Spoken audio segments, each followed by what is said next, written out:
നമസ്കാരം. ഇന്നത്തെ 10 പ്രധാന വാർത്തകളിലേക്ക്. റുവാണ്ട പദ്ധതി വഴി അയക്കാനിരുന്ന 2 അഭയാർത്ഥികളെ ഉടൻ വിട്ടയക്കുമെന്ന് റിപ്പോർട്ട്. പദ്ധതി കുഴിച്ചുമൂടപ്പെട്ടതെന്ന് പുച്ഛിച്ച ബ്രിട്ടീഷ് പ്രധാനമന്ത്രി കെയർ സ്റ്റാർമർ. ഫ്രാൻസിൽ നിർണായകമായ പാർലമെന്റ് തെരഞ്ഞെടുപ്പിൽ ഇടത് സഖ്യത്തിന് അപ്രതീക്ഷിത മുന്നേറ്റം. ആദ്യഘട്ടത്തിൽ മുന്നിട്ട് നിന്ന തീവ്ര വലതുപക്ഷമായ നാഷണൽ റാലി സഖ്യം 3ാം സ്ഥാനത്താകുമെന്നാണ് എക്സിറ്റ് പോൾ. വിനോദസഞ്ചാരികൾ കൂട്ടമായി എത്തുന്നത് മൂലം തദ്ദേശവാസികൾക്ക് കുറഞ്ഞ ചെലവിൽ താമസിക്കാൻ ഇടമില്ലാത്തതിനെ തുടർന്ന് വിനോദസഞ്ചാരികൾക്കെതിരെ ബാഴ്സലോണയിൽ പ്രതിഷേധം.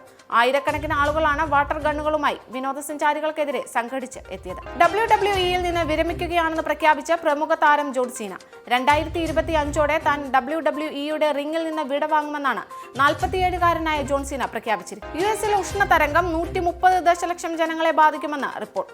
കിഴക്കൻ തീരം മുതൽ പടിഞ്ഞാറൻ തീരപ്രദേശങ്ങളിലാണ് ഏറ്റവും രൂക്ഷമായ ചൂട് അനുഭവപ്പെടുക. ശബരിമല തീർത്ഥാടകർക്കായി നിലയ്ക്കൽ മുതൽ പമ്പ വരെ സൗജന്യ വാഹന സൗകര്യം ഒരുക്കാൻ അനുവദിക്കണമെന്നാവശ്യപ്പെട്ട് വിശ്വ ഹിന്ദു പരിഷത്ത് സുപ്രീം കോടതിയിൽ നൽകിയ ഹർജി തള്ളണമെന്ന് കേരള സർക്കാർ.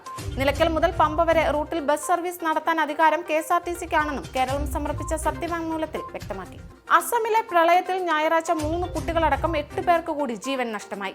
സംസ്ഥാനത്താകെ 98ഓളം ഗ്രാമങ്ങൾ ഇപ്പോഴും വെള്ളത്തിനടിയിലാണെന്ന് റിപ്പോർട്ടുകൾ. PSC അംഗത്തിന് കോഴ വാങ്ങിയെന്ന ആരോപണം നേരിടുന്ന കേരളത്തിലെ CPM യുവ നേതാവ് മന്ത്രി PA മുഹമ്മദ് റിയാസിന്റെ അയൽവാസി ഹോമിയോ ഡോക്ടർമാരായ ദമ്പതിമാരാണ് PSC അംഗത്തിനായി 22 ലക്ഷം രൂപ കോട്ടുള്ളി സ്വദേശിയായ ടൗൺ ഏരിയ കമ്മിറ്റി അംഗത്തിന് കൈമാറിയെന്ന പരാതി നൽകിയത്.